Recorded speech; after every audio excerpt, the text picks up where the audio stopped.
Hey, all you Craig Reed Stone Roadie podcast listeners, Griff Martin here. Have a special little Saturday night edition film for you guys to see. Not even Craig has seen this yet. It happened back a few years ago when they did the unveiling of the monument. I got invited down there and had a front row seat, had my camera, and took some video of a little bit of a celebration that they had the night before the unveiling, where they had some plane crash survivors up on stage. They brought in nurses and doctors from back in the day when the survivors were taken to the hospital, and they're giving a little testimony about what they saw. Really great information narrated on stage by Bobby McDaniel, and I think you guys will enjoy it. Like I said, Craig hasn't even seen it. So, like Alan would say, looky here, take a look at this. We'll see you guys next week. Hope you enjoy the Saturday night special video we have for you here. Enjoy. See you later. Thank y'all. If y'all don't know, my family farm was right adjacent to the crash site, a quarter of a mile away, maybe a half a mile, but that was where I was born, and in the early part of my life, that's where I was raised. And I was 22 years old the night of the crash. I had seen the Lynyrd Skynyrd band 3 times, and I was a fan. I may not have known all the songs, I may not have known exactly all the members, but I was a fan of Lynyrd Skynyrd. And I was called out that night, and I got there and went in those woods and worked getting these guys on stretchers across that creek into the backs of the pickup trucks we talked about. Worked for several hours. I didn't punch in and I didn't punch out. I don't know how long I was there, but whenever it was basically over, I walked out of the woods and still did not know who I was working with until someone came up to me and told me who was on that plane. And it was to me, it was something that I was glad that I was there. I was glad I was able to do what I was able to do, and I was glad to get out of there. And it was over 20 years before I walked back into that swamp, and I only lived right next door. But it took me a while to go back. It took these guys some time to come back, and the rescuers. I want to thank y'all so much. We have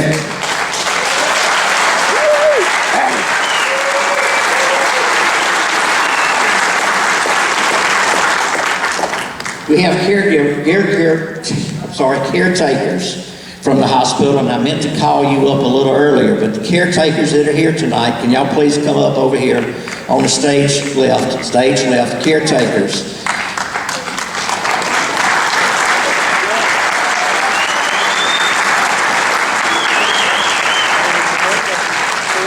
Southwest Regional Medical Center was a relatively new hospital. This year they are celebrating their 50th anniversary. And the Southwest Regional Medical Center partnered with the monument team and the board to help put on this project. And I know there's others here. Dr. Carey, I'd love for you to come up, but I'm going to let Dr. Carey wave from the back there. Dr. Carey, thank you. Thank you, sir.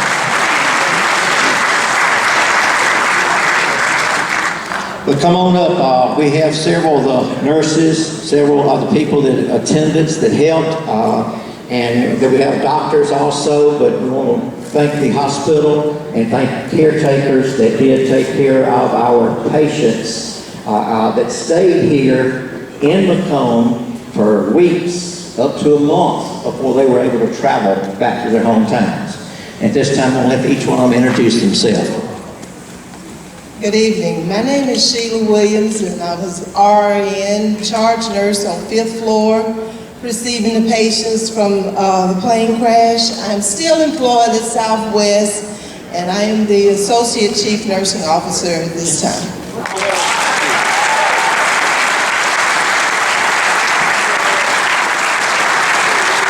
Hello, I'm Don Jackson. I was going to school here at Southwest at the time, and working at the hospital just as a flunky, just doing stuff, hauling patients around. And I just happened to be out there that night and was able to help take the patients to the X-ray and help to put the patients into the helicopters to take them to Jackson.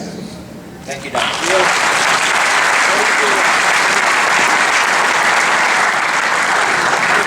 My name is Mary Thornton.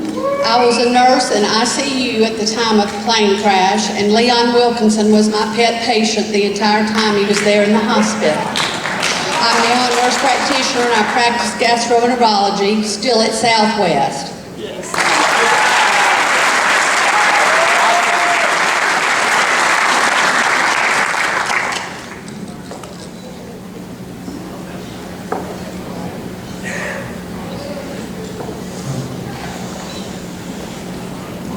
My name is Eleanor Brumfield Tate, and I was an ICU nurse assistant during the time that the plane crashed, and I took care of Leon.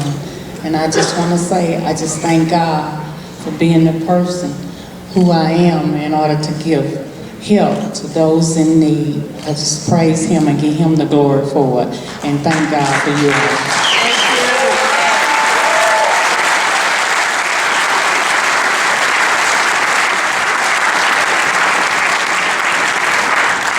There was doctors at the hospital. There were doctors that had got called out of the ball games that they was watching their children play.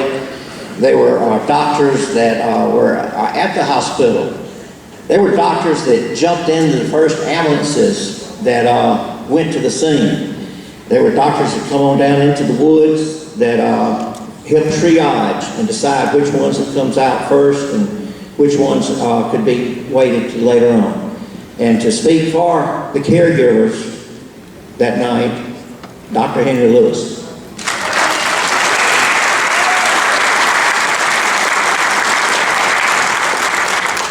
My brain is still game, but my frame is lame. 42 years later, I couldn't make it out there and do what we did that night, but I knew a doctor ought to be out there. I was running an emergency room that night, so as soon as we called enough people in to back me up, we went out there. And 3 doctors, John Boyd and Buddy Meyer, orthopedist, and I don't know, as soon as we got there, I had an emergency guy anyway, and I was into trauma life support. So I ran out and saw the ambulance there and the people standing there. I said, "Where are you? Where are you going?" "Why aren't you?" "What?" He said, "We can't get our stretcher over there." I said, and then I could see why. The big old, "Bobby, you call it a creek. A creek's got a good bottom in it." That thing had shoe-sucking mud in the mud. and black water up to here. The only reason I knew it was black was after I got back to the emergency room and saw that my scrubs were black. Oh my. First thing I saw when we got across there was the fire side. We had plenty of light because by then there were helicopters above shining lights down. But one one of the bystanders lit a cigarette and I put him out. Threw his lighter into the slough there and used a few expletives. Because by then they had figured it out pretty well, don't take control of the thing. Yeah, you said it a little backwards. In proper triage, you take the people that you know are going to live and can't walk, and you put them on the stretchers. And we got the old canvas stretchers for military types. And I put 4 men on each side, tall men, because the short man, his head goes under that water. And he's going to turn loose. So I said, tall guys, do not get these bodies in the water because this filthy water in open wounds will cause more problems. And they did a good job. And we were out there about, I guess, 35, 45 minutes, and then I was done. So I went back to the hospital, got back in the emergency room, sewed all night. The other guys went to the orthopedist went to the surgery, and the other surgeons went to surgery. And we did what we needed to do. What I'm proud of two things. And I give a lot of credit to a surgeon of a lot higher authority than me. And that is the fact that no one that was alive at the time the plane came to a dismembered rest. Nobody died.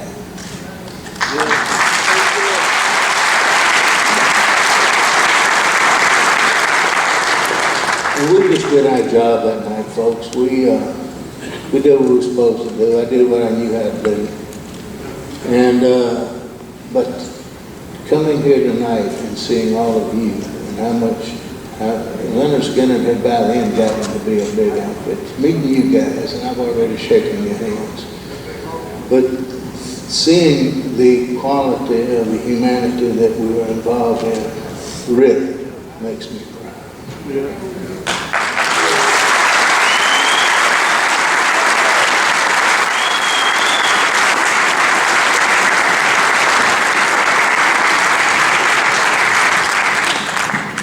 As they got to Southwest Hospital and determined what injuries, several of y'all were transported on to the Jackson hospitals, I believe University Hospital and Baptist Hospital, if I'm not correct.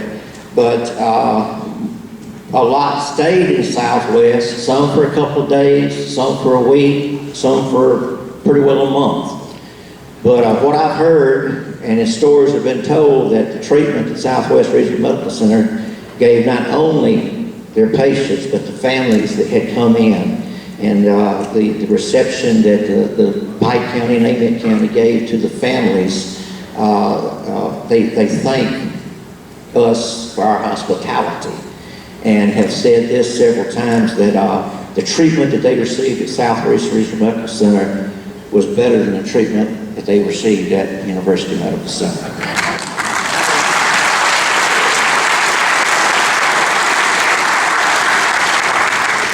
There's one other group here, and again, these don't really need a big introduction. They're not coming up on the stage.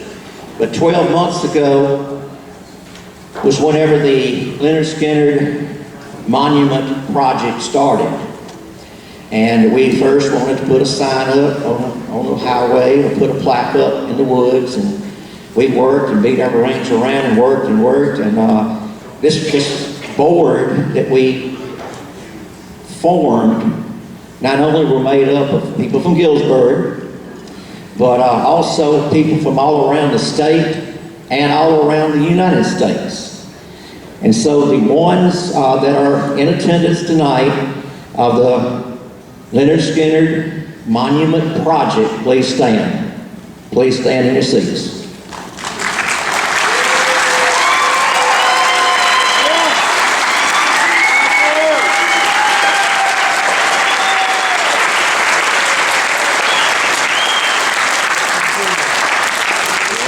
Each one of them on that board had a job to do, and they did their job, and that's why we have got a monument, and that's why we're here tonight. So thank y'all, and thank you to the survivors here. We're fixing to turn it back over to our DJ, our MC, and get back in with some nothing fancy. Hold on, Gene, I got something really important to say. You'd have to know Leon Wilkinson to know this true. He died a couple of times on the operating table, and they saved his life. And his nerves helped him save his life, whatever. And he was about dead. And she turned around to do something, and Leon patted her on the butt. You'd have to know Leon Wilkinson.